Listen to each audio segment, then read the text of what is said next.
Alright, hi guys. So hopefully the exam wasn't too bad for you. I'm sure most of you did fine. I've only been looking at a few of them. I haven't had a chance to grade them yet, mostly because I've been knee-deep in freshman exams. But I will get those as soon as possible. I'm hoping to have them back within 2 weeks for sure is the standard, but hopefully I can have them back in one. So what I want to do today to kick off Unit 2 is to start talking about the escalation of the Cold War. If Unit 1 was the creation of the Cold War, the origins, the evolution of it, Unit 2 is going to be kind of the escalation. We're going to talk about détente and then kind of just reignite it again. And then Unit 3 is going to be the ending of the Cold War and then looking to the future. The problems the Cold War has caused, coupled with the chances for something of a Cold War 2.0. I apologize for the lighting quality. It's once again kind of a dreary, cloudy day in Stillwater, which means that it's just not that well lighted.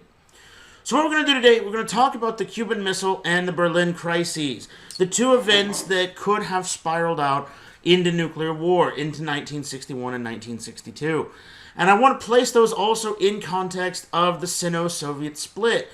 And the reason I want to do that is because of the deteriorations of relations between China and the Soviet Union.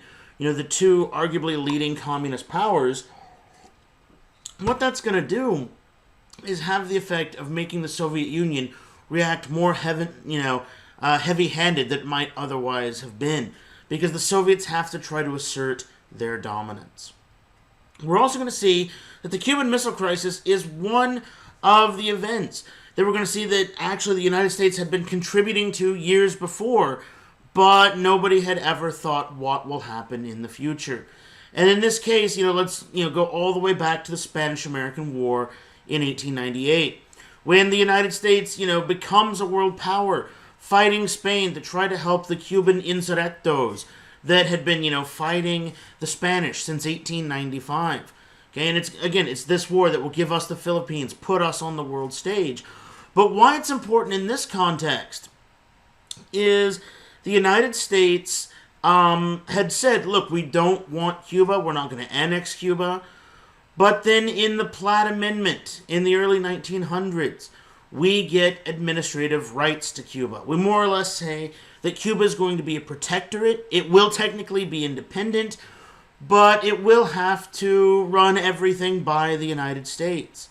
And this is just a smaller aspect of, say, the Roosevelt, the Roosevelt corollary to the Monroe Doctrine of 1904, when, in part because we're building the Panama Canal, Theodore Roosevelt says that it's now the United States' right, obligation, and duty to patrol the Caribbean. And key among that is going to be Cuba. Now, by the 1930s, we're going to terminate those, those rights, but we're still going to keep a small little place called Guantanamo Bay. We're going to keep it as a naval base so that we can continue to exert power and influence, not only in Cuba, but in the Caribbean at large. And why that's important is because the United States, I don't want to get too far into this because, we need to focus on the Cold War, but the United States needs the Panama Canal.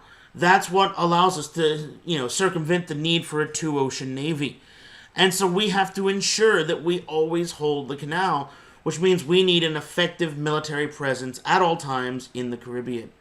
And so one of the things we're going to see are, we can look at the Roosevelt corollary, we can look at Taft's dollar diplomacy, but it all boils down to maintaining the status quo. We don't want any sort of revolution, rebellion, European settlement, whatever, that might destabilize the situation. It's born from this when we talk about Nicaragua. FDR's quote that I love to use that symbolizes the United States in the Cold War. He may be a son of a bitch, but he's our son of a bitch. And that probably will best describe a guy by the name of Fulgencio Batista. Batista is a longtime Cuban dictator. He is ruthless. He has no problem resorting to political murder, but the United States props him up because we know what we can expect from him. We know what we want from him. We know what he'll give us. And to us, he's better than the alternative. And this is going to kind of set up, why you're going to have a Cuban Missile Crisis. Now, Batista is going to be president in 1940, and he'll serve his term and, leave in 44. That's it. But then in 52, the same time that he's, on the cover of Time magazine, he's going to seize power. And he's going to ineffectively become a dictator. Now, we're going to see that in part he can maintain that because of the American presence. Understand, this guy had a very cozy relationship with the United States. He comes to Washington, D.C. in the 30s. He studies the American way of war. We know him, he knows us. And even the American ambassador in Cuba under the Batista regime was openly called the second most influential man in all of Cuba. Now, why do we like him? He's anti-communist. Okay, well, that's definitely a factor in the 50s. Remember, 1952, it's the Cold War's already begun. We hate anybody that's communist. That's good for us. He's pro-American, and he realized that because, Cuba is economically dependent on the United States, all right, at least it was in the 50s. Because of that, he is not going to do anything to jeopardize that relationship. And so, because we want the status quo, because we want to maintain any sort of normalcy, we're going to prop him up.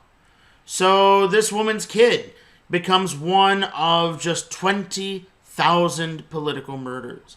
Political murders by a ruthless dictator supported by the United States because that dictator is anti-communist. Okay? You can read the books, remember, in whatever order you choose. But this is something that Odd Orn Westad in the Global Cold War is going to touch on again and again and again. We're going to start getting into those concepts. We're not going to talk about them too much, or at least not focus on them exclusively until later in the course. But one of the things that the two big powers, the United States and the Soviet Union, never really considered is what is the effect of, on the little guy. They're having their domestic squabble. This is a huge fight that the United States and the Soviet Union could, just go have on your own, just leave us alone. But they never stop to think, what about the effect of the little guy? And that then's going to be the problem.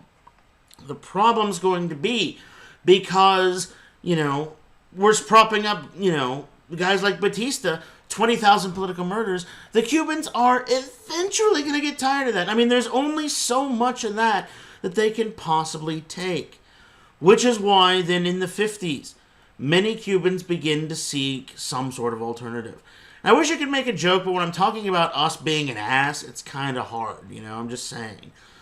But we're going to then see the rise of Fidel Castro, who has, at this point, a very patchy beard. And we're going to see that why Castro gets support is precisely not because of his communism, but precisely because of his anti-American stance. That resonates with the Cuban people, who are tired of a dictator with 20,000 political murders. And so what we're going to see, he's fairly radical. He's beginning attacks as early as 53, launching an insurrection against the Batista regime. He's going to work with a guy named Che Guevara, which, you've probably all seen the Che t-shirts. I don't know why anybody wears them, because Che is a murderous bastard as well. But then, when you can have, oh God. So a few years ago, I want to say it was Hot Topic, put out a sweatshirt that said Kent State. And it had seemingly blood splatters all over it. They're literally trying to capitalize on the Kent State massacre. And, of course, some asshole bought it. And one of these days I'm writing a book. And with our next lecture talking about civil rights and its impact in the Cold War, I'm going to talk a lot about this book that I want to someday write, Dr. Prince's Guide to Being an Asshole. And I think wearing Kent State Massacre sweatshirts is one of the things that gets you into the asshole category. Now, Castro is pro-communist. He may not be he's not necessarily a Marxist. He doesn't necessarily believe in the tenets of communism. But he realizes the enemy of my enemy is my friend. He's anti-United States. He if this means he can link up with, the Soviet Union to get support, to get weapons, to get equipment, that's something that he will definitely be open to doing. He too is going to be a harsh dictator. I mean, 20,000 political murders, Castro's going to top that. But he is reform-minded. He does want to give Cuba a greater sense of diplomacy. And although, and we've especially seen, and this is actually funny, the last time I gave this lecture, we had not normalized relations with Cuba. So it'd be interesting to, bring some of that in. We now know that Cuba is something like a time capsule, stuck perpetually, in the past. They don't get new equipment if their cars break down. They simply fix them and make them work. But, and something I will say that's pro-communism on this point, so please, Black Helicopters, don't take me away, is it gives the Cuban people something they never had under Batista. It gives them some sort of economic independence. Now, what we're going to see is once that happens, though, okay, he's advocating for that, that's then going to lead to the Cuban Revolution. And what we're going to do is, the actual lecture part of this might be kind of brief. I've got a crap ton of videos to show because, again, the Berlin Crises, the Cuban Missile Crises, these were the biggest, things in the day. And so there's a lot of footage, a lot of newsreels. So we're going to see that, Batista, he sees his power in 52. And so Fidel Castro is going to rely on guerrilla warfare. And not much is going to happen between 53 and 56. But starting in 57, they're going to really come out in the open. Huge waves of guerrilla attacks. Then more standard out in the open attacks. And Batista responds pretty brutally. But now we're seeing a shift, okay? Now we're seeing the Eisenhower administration come in. The Eisenhower administration not wanting destabilization. And we start taking a good, hard look at ourselves. Do we want to prop up dictators? And so it's actually before Batista is even out of power. That's when we're going to withdraw our support from Cuba. That's when we're going to put an embargo on Cuba, okay? It's not because of their victory. It's not because of, Fidel and his buds, but it's instead, because the United States realizes this is, one of the things that Westad's going to talk about is, and this is one of the most ironic things about the Cold War. How are we born as a nation? Okay, we protest. We don't like taxes. The only proper way to make tea is to throw it into Boston Harbor because F you Britain. And what we're going to see is what this does, okay, we are a popular revolution. We're nationalists. We don't want to be British. After 1776, we want to be American. So there's, a national liberation. That's what, if we were to use 20th century terms, what they might have called it. And so we get help from a foreign power. We get help from France.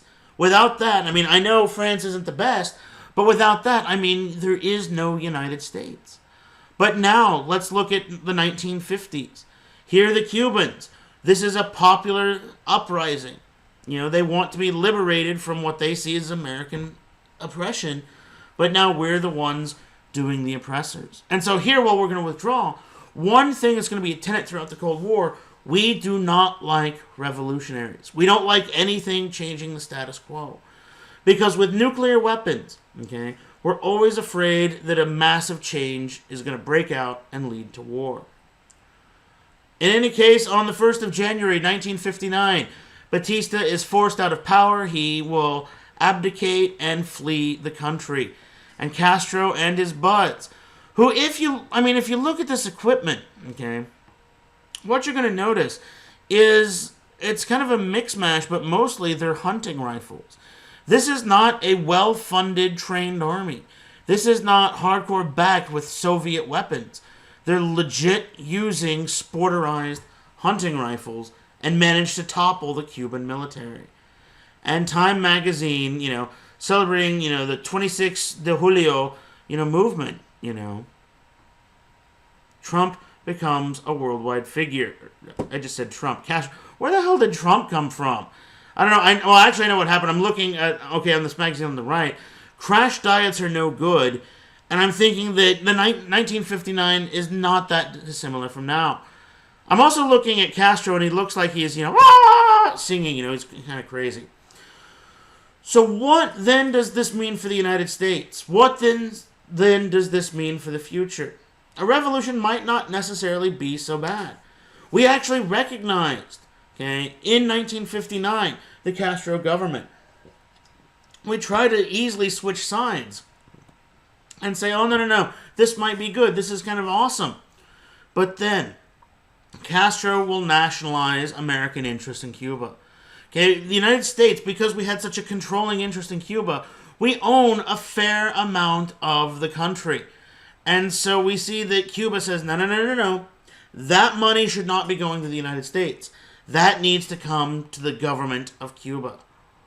Then in 1960, the Cubans will sign a trade treaty with the Soviet Union and begin a cozy relationship with Nikita Khrushchev, who looks a little crazy.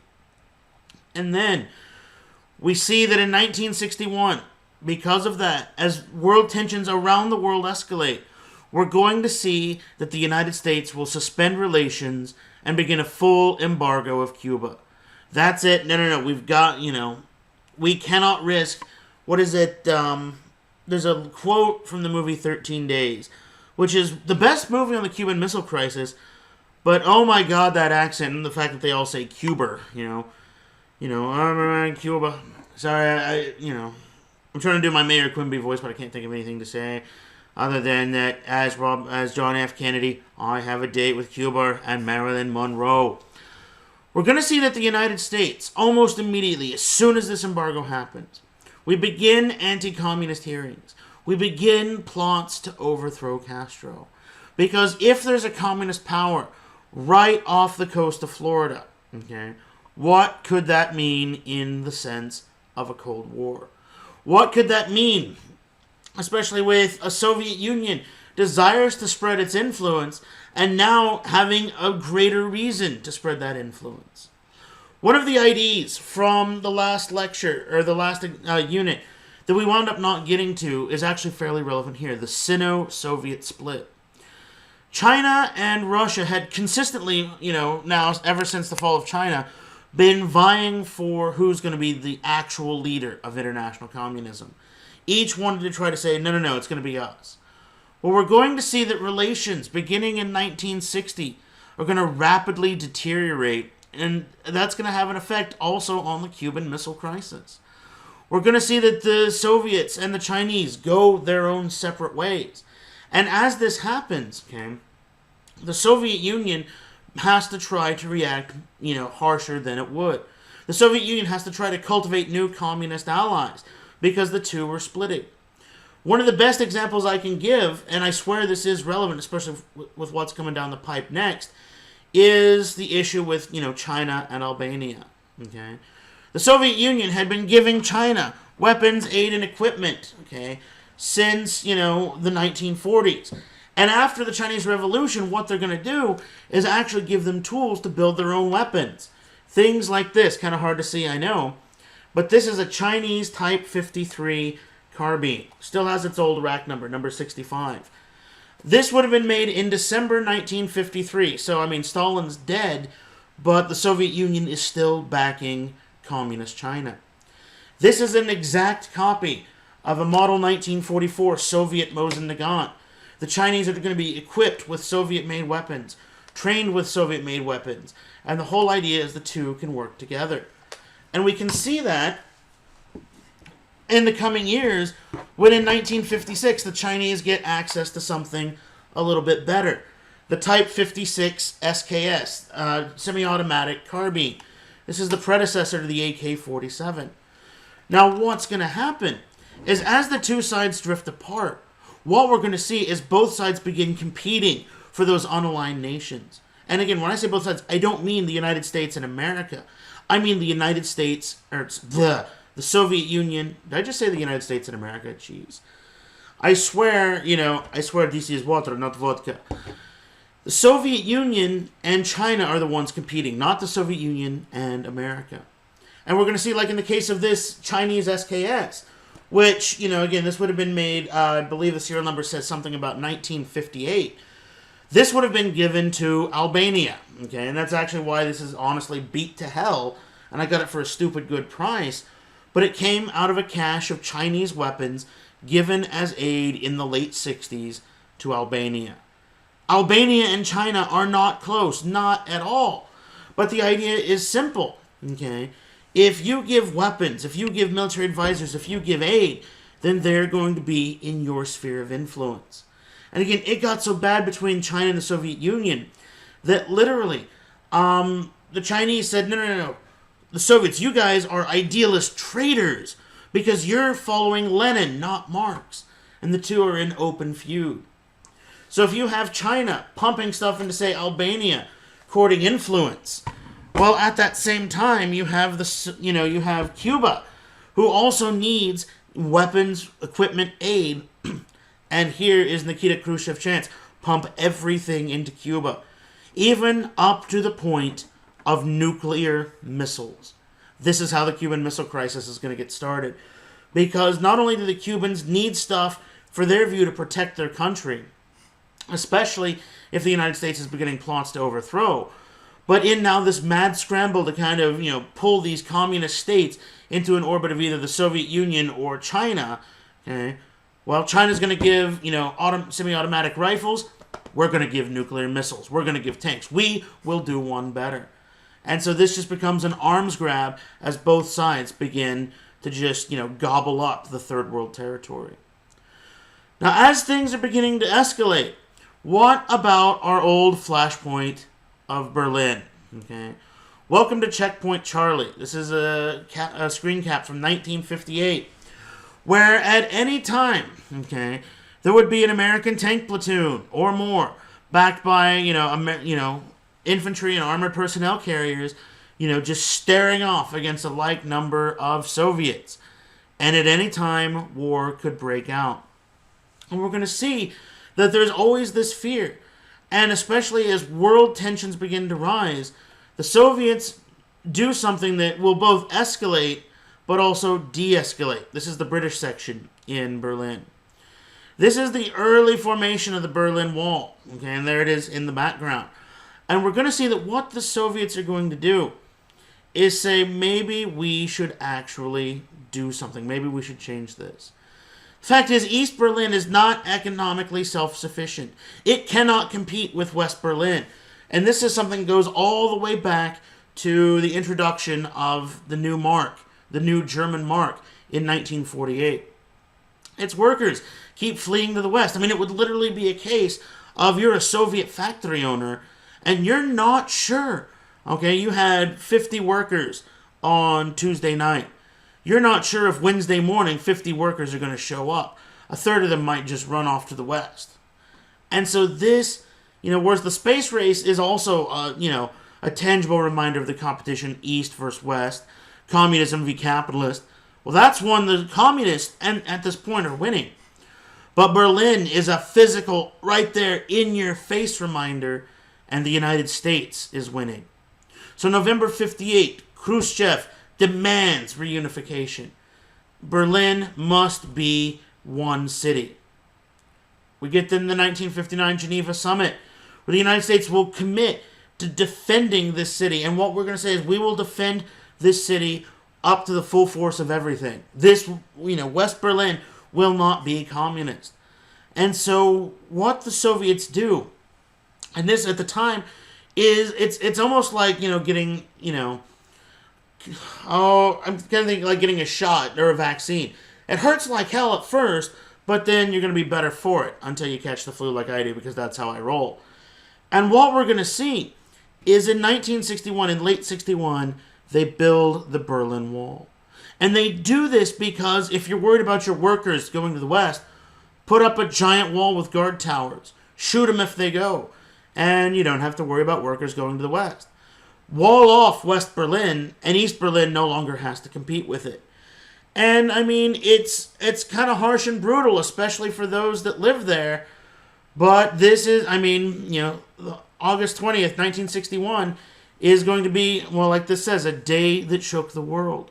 Because when the wall goes up, the Soviets don't tell people. The Soviets don't give you time to move. It would literally be a case of, I'm an East Berliner, and, my wife's in East Berlin. Hey, I've got a job over in West Berlin, because they would actually do that early on. So I work overnight. So I go to my job. When I come home next morning, there's a wall. Guess what? I can't get to East Berlin. My wife's over there. I'm over here. And there's nothing I can do about it. And this is literally going to tear families apart. I mean, and this is exactly what I'm trying to say about the Soviet Union being heavy-handed. To them, it makes perfect sense. But to the West, it looks much worse than it actually is. Early on the morning of August the 20th, 1961, East German soldiers sealed off the line dividing the eastern sector of Berlin from the American, French and British zones in the west. Building materials were brought out of nearby warehouses, and the notorious Berlin Wall began to take shape, to the great mystification of those on both sides who were soon to be out of sight of each other.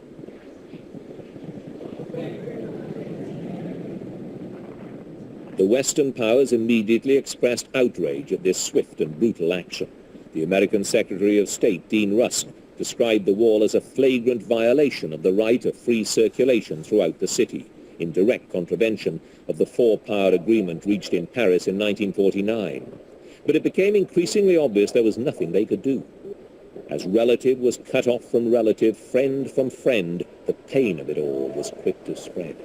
I mean, this literally tears families apart. And the Soviets don't care because they see this as an economic necessity as well as a necessity to reduce tensions. They decided to build it to prevent the growing numbers of East Germans from voting with their feet. In other words, fleeing to the West to seek a new life away from the restrictions and disciplines of the communist regime.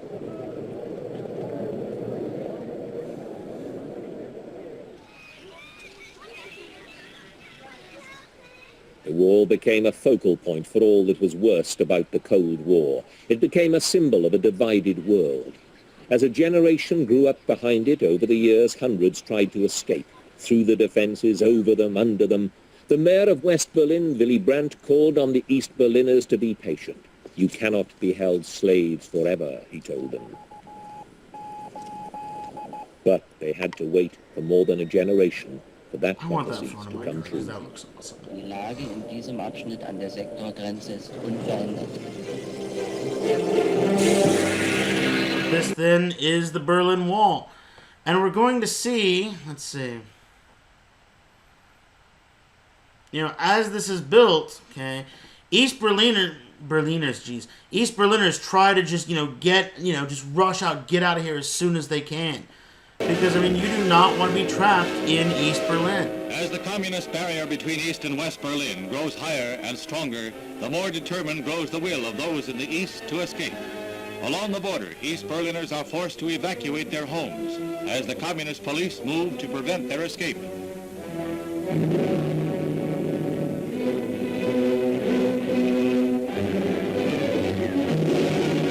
Camera crews are harassed by reflecting mirrors in the hands of East German police. And water hoses are played out. They're using mirrors to try to block cameras. They're using water cannons because the Soviets, and they're using smoke bombs. The Soviets don't want the West peering in because they realize this is a public relations nightmare. They don't want you to see what's going on.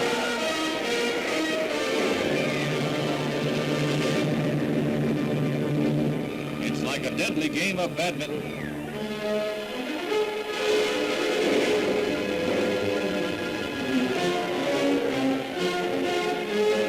East Berliners who have apartments facing the border take the long chance when they get orders to leave their homes for the interior.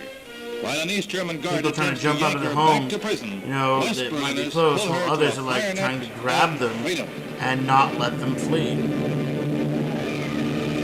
I mean, understand, people are literally going to die trying to get the hell out of East Berlin.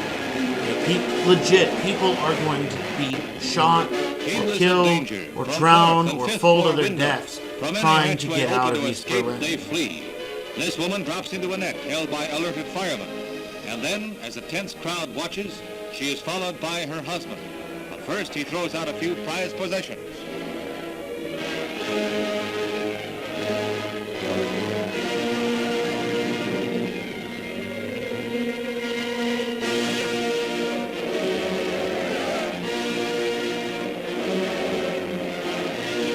Determined to protect their people from such temptations, the East Germans are raising homes and buildings along the So border because the initial and wall creating a 10-foot ditch wasn't good to enough, prevent they autos begin and building an trucks even from crashing bigger, the barrier. thicker, stronger wall. Demolish houses and apartment complexes that are too close, that might be conducive to escape. The East Germans don't seem to have guards enough to plug every hole.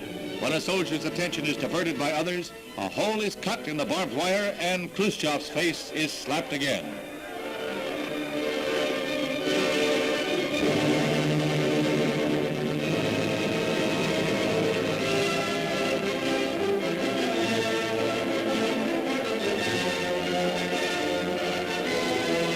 Camera can capture but a few isolated instances of these heroic escapes, but enough to present a remarkable document of our time.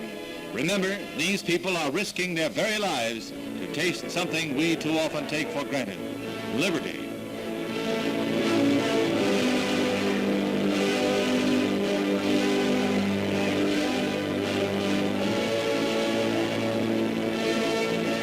At times, the border guards seem to make but half-hearted attempts to stop their fleeing countrymen. They never use their guns within camera range, though there have been many reports of shootings.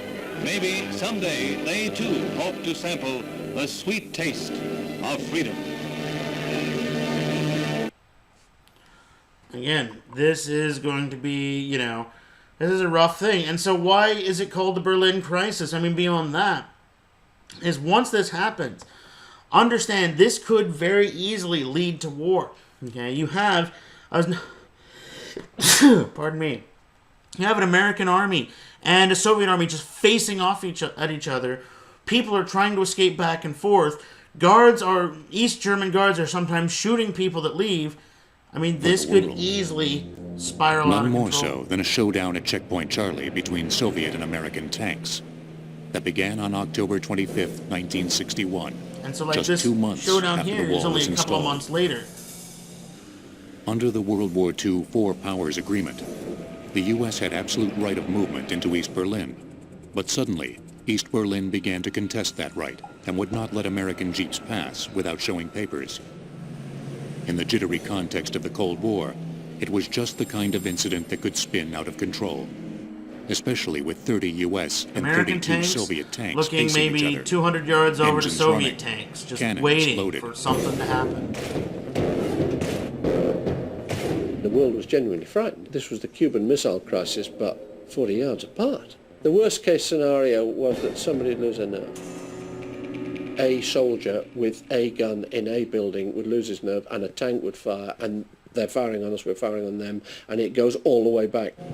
The crisis ended after 3 days when Khrushchev ordered the Soviet tanks to slowly back away, and the East Germans once again allowed U.S. soldiers to move freely in and out of Berlin.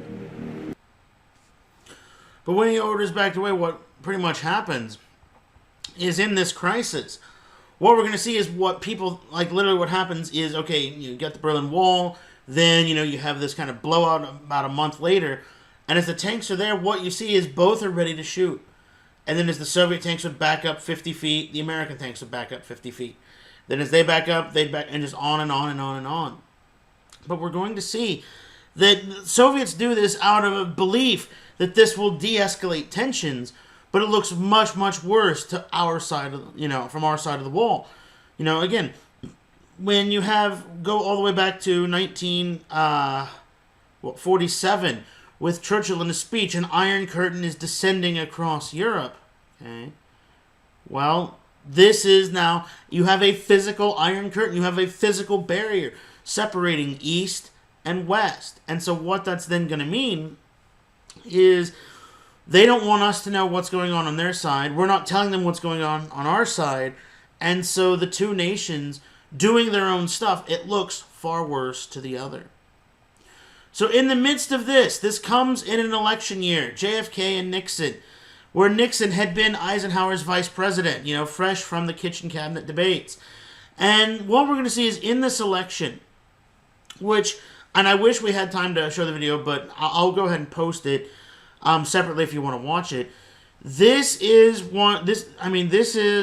kind of a historic election, okay? Nixon represents the establishment. He had been a politician. He had worked his way up through the ranks. He had been vice president, whereas Kennedy is an outsider. Kennedy is young, he's rich, he's enthusiastic, he's Catholic, which is a problem in the sense that many in the United States still did not like Catholics as late as 1960.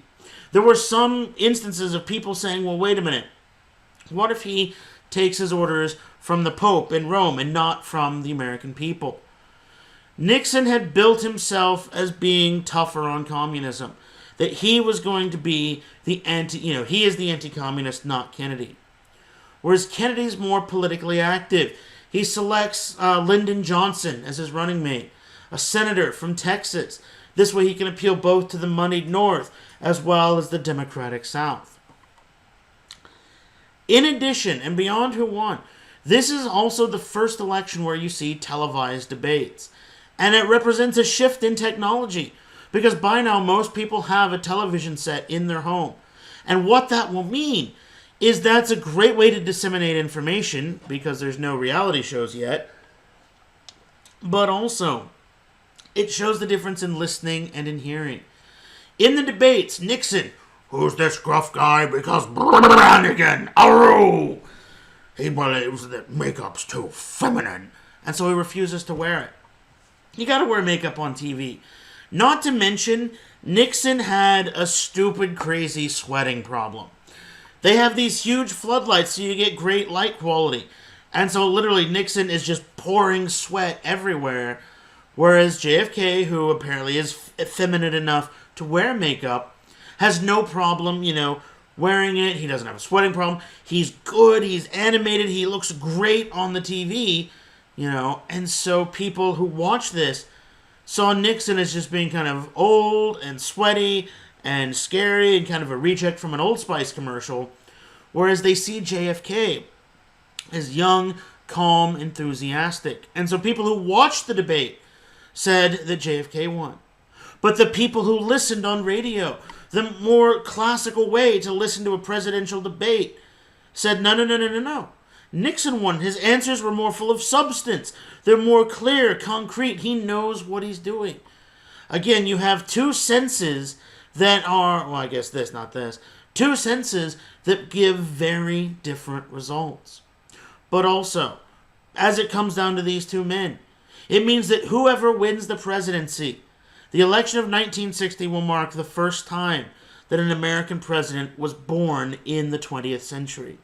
All the others had been born in the 19th. So Kennedy is elected. And why that's so important is because it's now to Kennedy to deal with the problems of what to do both with Berlin and with Cuba. Before Kennedy is even elected, we see the already, applauding of what's called the invasion of the Bay of Pigs, where Cubans had fled Castro's regime. And many said, hey, we want to try to overthrow Castro.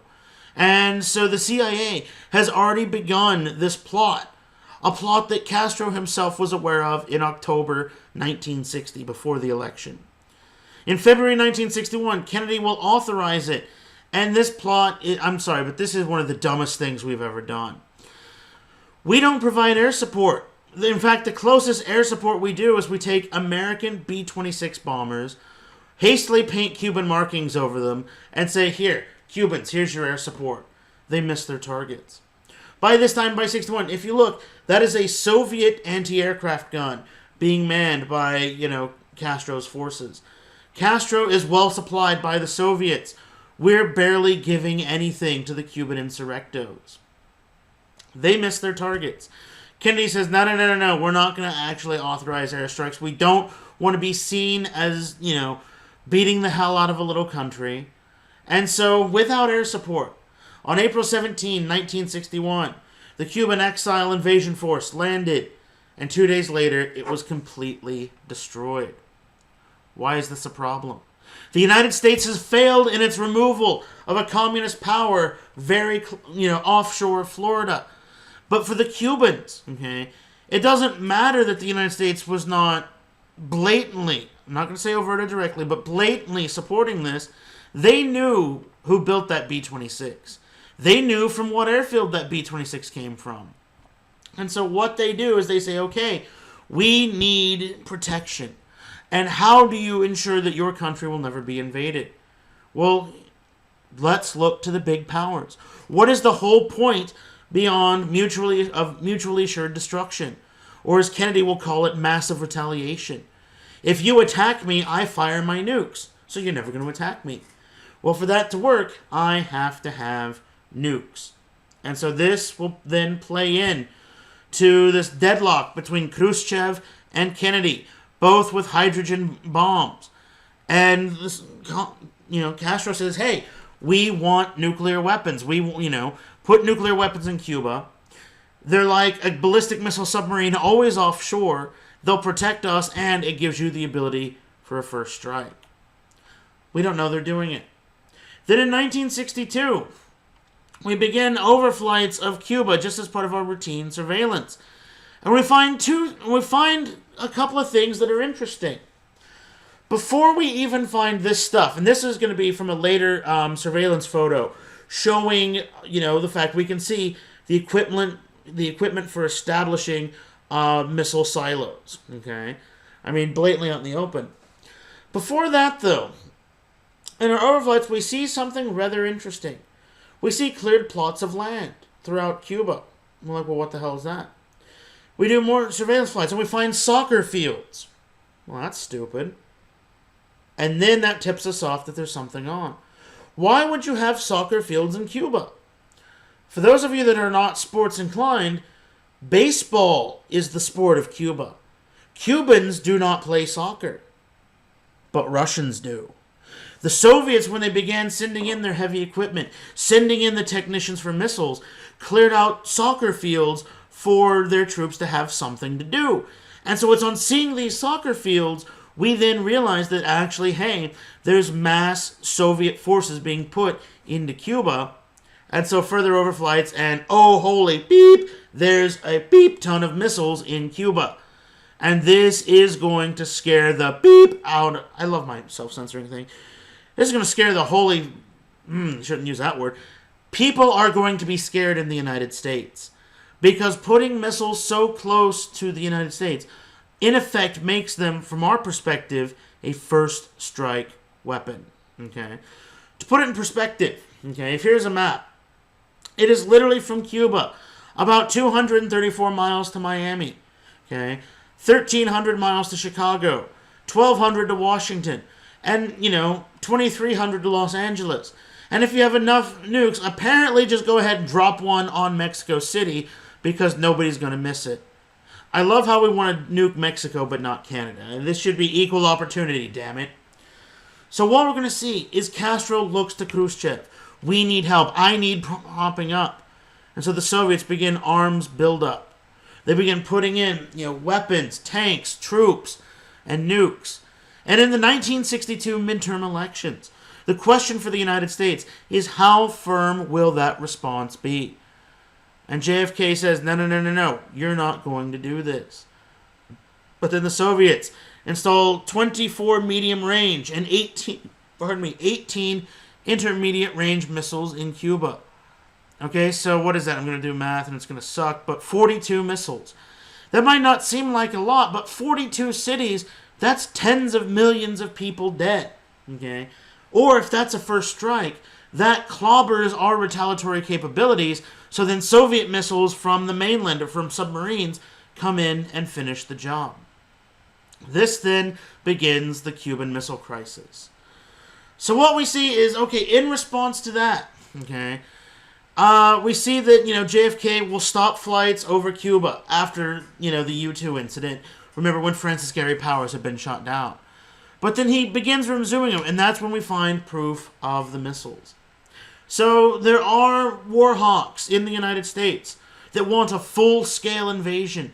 It's codenamed Operation Ortsac, an anagram of Castro. Be prepared to hit Cuba with everything we've got. JFK wants something less, JFK doesn't want to risk war, but at the same time, he's got to make sure more missiles don't get in. So he orders a blockade. But the issue with the blockade is that's technically an act of war. So we call it a quarantine. And he issues his threat as to what we're going to do with, in the case of Cuban missiles. Good evening, my fellow citizens. This government, as promised, has maintained the closest surveillance of the Soviet military buildup on the island of Cuba. Within the past week, unmistakable evidence has established the fact that a series of offensive missile sites is now in preparation on that imprisoned island. The purpose of these bases can be none other than to provide a nuclear strike capability against the Western Hemisphere. Only last Thursday, as evidence of this rapid offensive buildup was already in my hand, Soviet Foreign Minister Gromyko told me in my office that he was instructed to make it clear once again, as he said his government had already done, that Soviet assistance to Cuba, and I quote, pursued solely the purpose of contributing to the defense capabilities of Cuba, unquote. That, and I quote him, training by Soviet specialists of Cuban nationals in handling defensive armaments was by no means offensive. And that if it were otherwise, Mr. Gromyko went on, the Soviet government would never become involved in rendering such assistance, unquote. That statement also was false. Acting, therefore, in the defense of our own security and of the entire Western Hemisphere, and under the authority entrusted to me by the Constitution, as endorsed by the resolution of the Congress, I have directed that the following initial steps be taken immediately. To halt this offensive buildup, a strict quarantine on all offensive military equipment under shipment to Cuba is being initiated. All ships of any kind bound for Cuba, from whatever nation or port, will, if found to contain cargoes of offensive weapons, be turned back. It shall be the policy of this nation to regard any nuclear missile launched from Cuba against any nation in the Western Hemisphere as an attack by the Soviet Union on the United States, requiring a full retaliatory response upon the Soviet Union. I call upon Chairman Khrushchev to halt and eliminate this clandestine, reckless, and provocative threat to world peace and to stable relations between our two nations. I call upon him further to abandon this course of world domination and to join in an historic effort to end the perilous arms race and to transform the history of man. Our goal is not the victory of might, but the vindication of right.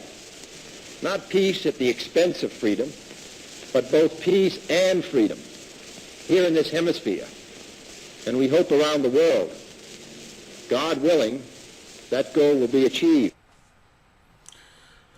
So what's really important about that are a couple of things. Beyond just the blockade, okay, which we'll look at in a second, is we say that any missile launched from Cuba against whatever nation will be treated as an attack on the United States by the Soviet Union and will require a full retaliatory response. Okay, what that means is we're doing this in part because we know that those missiles are probably not going to be under the control of Cuba.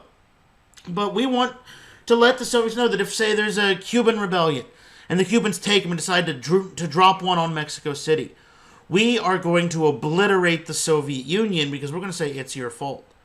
So what you need to understand is, with the best way I can describe the Cuban Missile Crisis is the world's collective sphincters waiting for nuclear war. Because in addition with this, blockade, what that translates to, okay, is the United States commits numbers of ships to Cuba.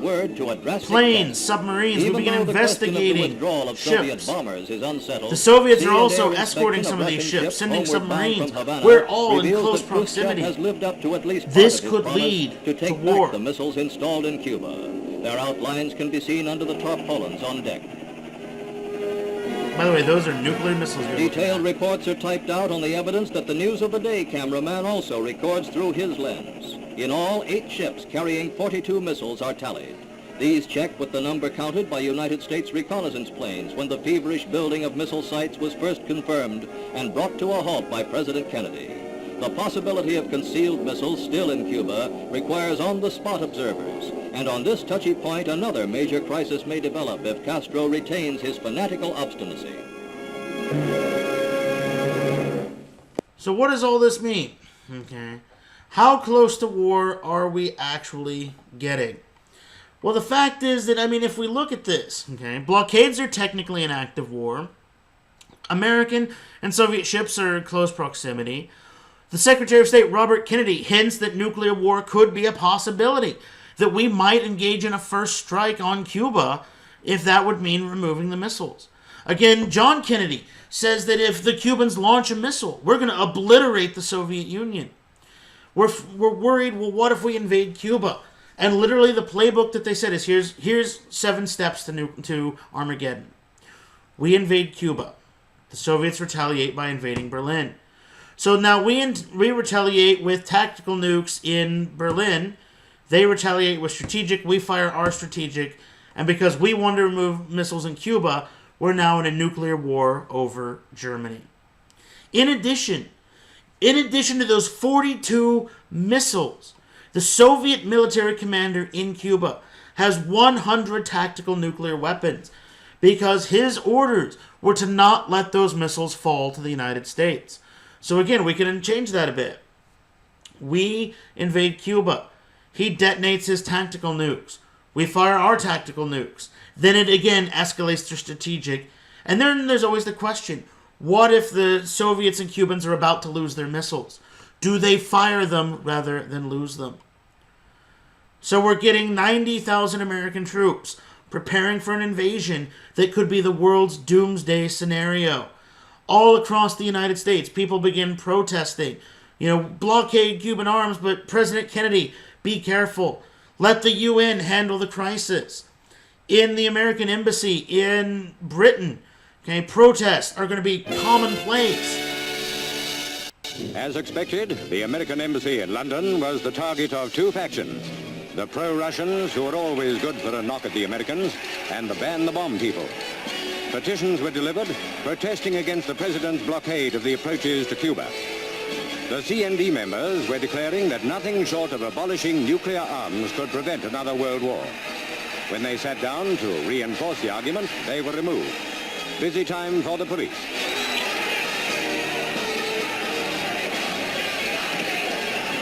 To Admiralty House, the Prime Minister called his cabinet.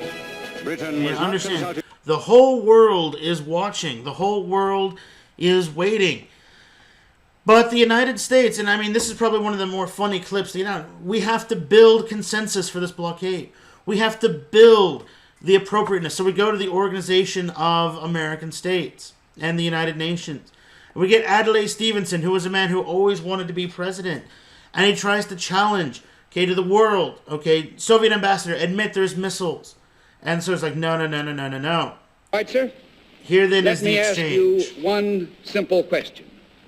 Do you, Ambassador Zorin, deny that the USSR has placed and is placing medium and intermediate range missiles and sights on this. This actually is not yes our or video, no? It's that video. Don't wait for the translation, yes or no? Don't wait for the translation, answer me now. Something that could be parodied in Star Trek 6, mind you. I am not in an American courtroom, sir, and therefore I do not wish to answer a question that is put to me in the fashion in which a prosecutor does. In due course, sir, you will have your reply. So pretty much he says, no, we don't have missiles. No. Adlai was like, okay, boom, here's our satellite photos of your effing missiles, okay? Literally, we get world opinion on our side, but that amounts for nothing in the face of nuclear war. So what's going to happen? There's also a bit of an issue, and this is the other aspect of the Cold War. We often hear the Cuban Missile Crisis. Oh, those damn commies, da-da-da-da-da. I mentioned, if we go back to our map, okay, that Cuban missiles are about 1,200 miles from Washington. In Italy and Turkey, okay, we have SM-78 Jupiter missiles, short-range ballistic missiles. We have 45 of them deployed. Remember how the Soviets have 42. These are about 1,300 miles from Moscow. At some level, the Soviets are not doing anything that we haven't been doing for years. But the issue is we are much more paranoid because we're at least broadcasting our actions. But because of Soviet secrecy, because of their having to act heavy-handed in the wake of the Sino-Soviet split, dissension in Eastern Europe, the Soviets cannot afford, the Soviets have to act harsher than they actually mean because they are a politically fragile nation. Whereas from the United States, to us, all we see is the Soviets are acting rashly and without thought. Again, Soviet missiles about 1,100. Ours are about 12 to 1,400. We station our ballistic missile submarines in Scotland, 2,500 miles away. Okay, the Soviets are not doing anything that we ourselves were not doing. But because of their seemingly rash actions, we could not tolerate it. So it comes then to a backroom deal. How do you end this? Okay? Because the fact is the Soviets don't want war. We don't want war. That's not in anybody's playbook. So, thanks to Robert Kennedy negotiating with the Soviet ambassador, we get then this idea. If the Soviets pull their missiles out of Cuba, then 6 months later we'll pull our missiles out of Italy and Turkey. Okay? We know why we're doing this. We know what's going on. But this lets the Soviets say, hey, we actually just want peace. And it allows the United States to say, hey, we were tough on communism. Both sides get what they want. And Khrushchev is a smart guy. Khrushchev does not want to push the envelope because the fact is the United States is legit planning to go to war. This crisis lasts for 13 days, and on day 14 or 15, we were going to invade Cuba. Okay? We come that close. So what we're going to see is then of the world in the 1960s. Okay? This is a world on the brink of apocalypse. We're tough on communism. We're also paranoid of nuclear weapons. We see a threat of nuclear war over Cuba. We see fears over the Berlin Wall, the Berlin Crisis, and we're still afraid of nuclear war there. We see that both sides are still building up their nuclear arms, but now we also have to deal with decolonization. And although Cuba's not a colony, I want to mention that because, with Batista in the 50s, he's propped up by the United States. So him being deposed is not unlike the United States losing a colony. And what we're going to see, and this is where Westad comes in, the 1960s are going to be replete with decolonization because the old empires fall and the old colonies begin asserting their new national authority. And what this will do is shift the balances of power, shift this whole narrative of a bipolar world of the United States and the Soviet Union, or I guess the tripolar of the United States, Soviet Union, and China. And now it makes an already volatile world increasingly so. And so what we're going to see is just events are going to begin stacking up that at any moment could theoretically lead to nuclear war. But this is also going to push for later on. Maybe that this is the sign we need. Maybe getting so close to, Armageddon. What is it, the Doomsday Clock? So close to midnight that maybe it's time to begin looking at the concept of détente, easing relations. Unfortunately, we're still about a decade and a half away from that. So I think that's going to wrap it up today. Sorry we went a little long, but a lot of cool vids. But, understand the Cold War, there's a lot to look at. There's a lot to laugh at. But if you lived during it, okay, there was always this undercurrent of fear. We've got our movie night. It's scheduled. I've posted the time and place on D2L. If you'd love to attend, that would be great. If not, I will have an alternative extra credit assignment. Unfortunately, you can't double dip. It's one or the other. I'll probably give a few more points to those who actually show, just, to thank people for showing. But understand, this is a 4,000 level class. If you're here, you're dedicated to the pursuit of history, or you're a fairly bright student, you're probably not going to need extra credit. So, as always, if there's anything I can do, please let me know. Take it easy, and I will see you in the next video. Bye-bye.